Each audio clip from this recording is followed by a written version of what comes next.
नमस्कार दोस्तों, आप सबका स्वागत है हमारे YouTube चैनल में। हम राहुल व्यास सूरदास। बोलिए गणेश भगवान की। अब वही लेता हमने के बड़ी मनमानी भइबे कैला कि साजेदा भवानी राख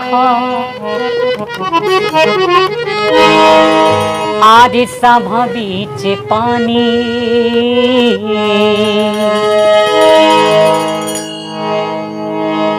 आर की दोनों हाथ जोड़ी पैया ये मैया आज दुखिया के हीन बानी बुधिया बेदीन बानी ना कबहू पढ़नी पढ़ैया मैया।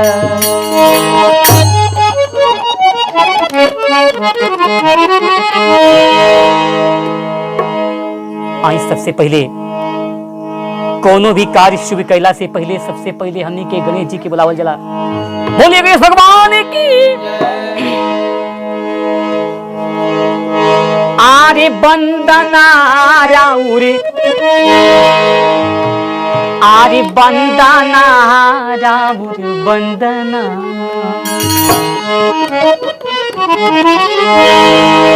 आरे बंदना राउर आरे बंदना राउर बंदना। केकर बंदना हो कि शंकर सुवन गणेश राउर बंदना। शंकर सुवन गणेश राउर बंदना। बंदना राउर बंदना राउर बंदना। बंदना राउर बंदना राउर बंदना। शंकर सुवन गणेश राउर बंदना। शंकर सुवन गणेश राउर बंदना।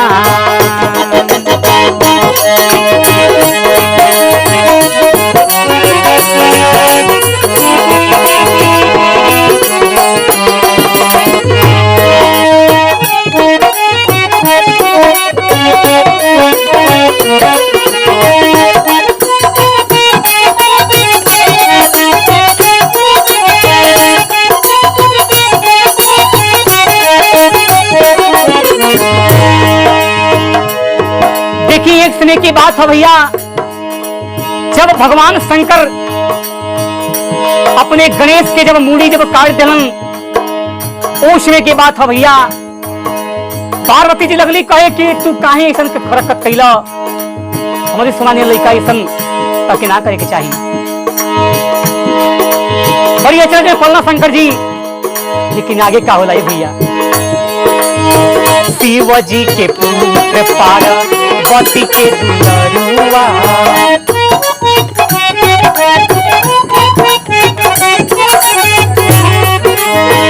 आरे शिव जी के पुत्र पार्वती के दुलरुआ।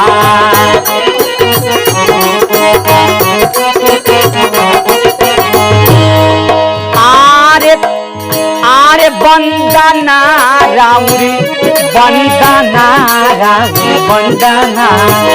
बंदना राउर बंदना राउर बंदना।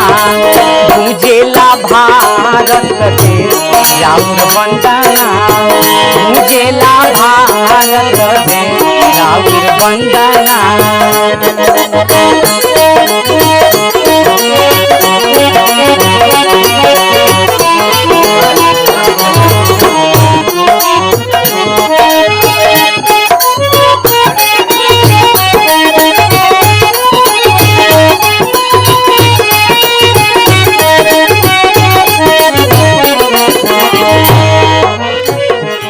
अब देखी क्या होता है भैया। हथिया के सूर पवली मानुष के तानावा। हथिया के सूर पवली मानुष के तानावा।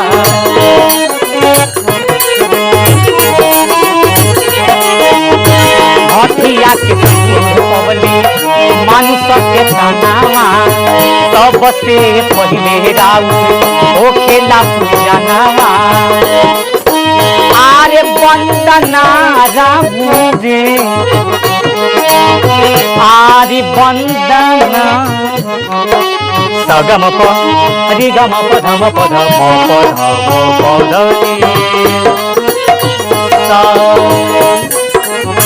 आरे वंदना राउर वंदना राउर वंदना वंदना राउर वंदना राउर वंदना पूजेला आरे गावेले राहुल संघने राहुल वंदना